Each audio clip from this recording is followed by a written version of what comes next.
out. Here's how it works. I'm going to say a statement. My colleagues are going to tell me whether they agree or disagree, and you at home are going to chime in as well. And let's start out in Denver. Yeah, okay. Denver, because it's prediction week here on GMFB. And Von Miller and Bradley Chubb have not been on the field together since week 4, 2019. Let's look at the top sack duos from last year. Chubb and Miller did not play a snap together last year. Here's last year's guys. It's Watt and Tuitt. It's Donald and Floyd. It's Garrett and Vernon. Hendrickson and Jordan. 26 is kind of the barometer, right? Well, Von and Bradley, they are going to be out there week 1 against that New York Giants offensive line, and they're going to be looking to be feasting. The statement is thus: Von Miller and Bradley Chubb will be the pass rush duo with the most combined sacks this season. Okay. Are we in or are we out? Oh, man, it's tough for me to say this because I love me some Von Miller, man. I'm going to say we're out. We're out. Just because Von's coming off the injury, things like that, you just don't know the division that they play in. I think teams will be able to take the pass rusher out of it. But there's some pass rush duos out here, guys. I mean, I like Myles Garrett and Jadeveon Clowney. Jadeveon Clowney hasn't shown me so much. He's been disruptive, but I do think this year he'll get a lot more one-on-one opportunities and he'll step up. There's just too many pass rushing duos out here. Any of them top 26 as a duo combined? Maybe J.J. Watt and Chandler Jones out there in Arizona. Okay. Maybe he can revive his career. I love that one. I haven't talked that one. Peter, you said a couple years ago that Chubb and Von had a shot to break the all-time. What was it again? I think it was 39.5 by the Vikings. Okay. Dolman and Millard. And injuries, and they're out. I'd love that to happen and come back. I'm out on this, though. I'll do the thumbs down.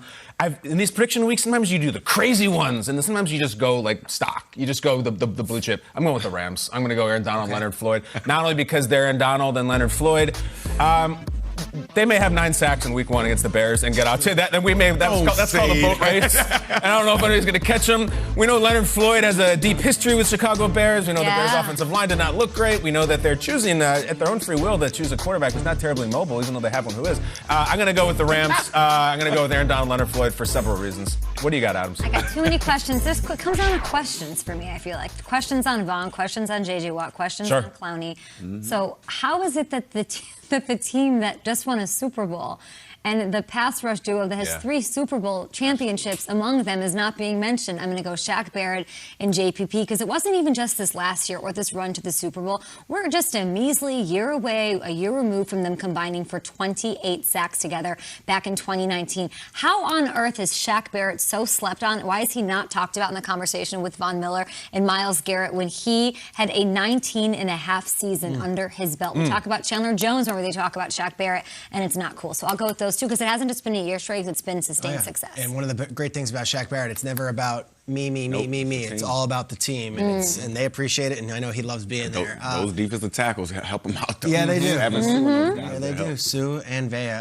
See you on Thursday. One duo out there we didn't mention, Chase Young and Montez Sweat. I have it written down. I didn't say it, but I do have it written down. I did not have it written down. That's a good one. It's a fun thing for us to follow this season, right? Well, let's also follow Philadelphia Eagles because we don't know what we're getting from this team. And on Friday, Eagles head coach Nick Sirianni joined our virtual breakfast table. We asked him about getting his new team on one of his favorite segments on our show, Angry Runs. Here was Coach Sirianni discussing his running backs getting angry. I look forward to our guys being on that segment this year with Miles Sanders and Kenny Gainwell and Boston Scott, really, and Jordan Howard. You know, so I think that segment always starts with what you do up front, and I'm really excited about this group that we have up front. And I'm just really excited about it. Really good offensive line, great offensive line coach, and Jeff Stoutland, and you know, they get it started. They get that momentum of the back building so that back can smack into that guy and finish that off for the angry run. So it all starts up front.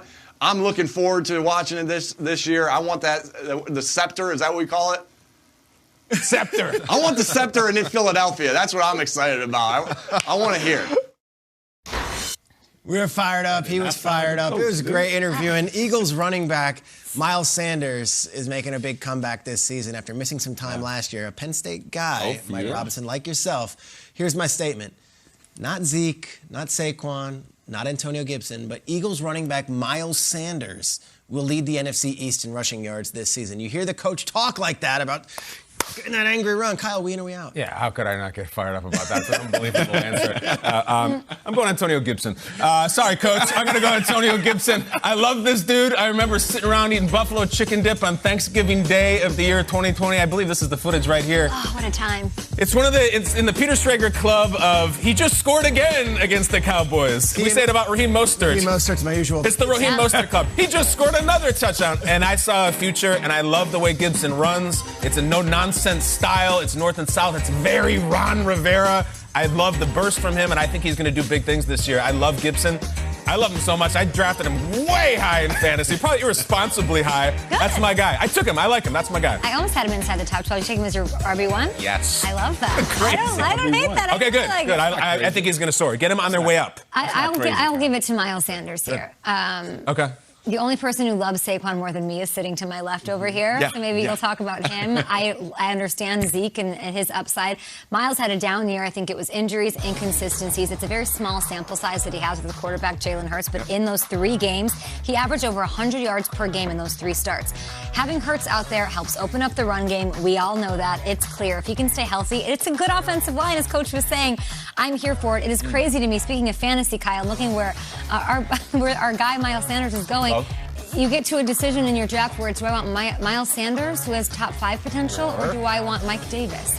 Miles Sanders is being so slept on. Grab him in fantasy, people. Yeah, I'm gonna say we're out on this. Miles, don't text me, man. This has nothing to do with you. We are Penn State. You know, we had a great win this past weekend. Yeah, baby. In Wisconsin? That in a whole other segment. I've never jump around. Please don't Jump up and get beat down. Are you proud that I saw that? I even got to me. Hell yeah. That song gets on my nerves. But anyway, I'm gonna say we're out on Miles Sanders leading the NFC East in rushing. I do think this is gonna be a rebound year for Ezekiel Elliott. I do think having Dak back, having a guy back that can throw the extra guy out of the box is gonna help Zeke. I think Zeke's found out last year that maybe he isn't always as good as he thinks he is, and I think he has a new focus going on this year.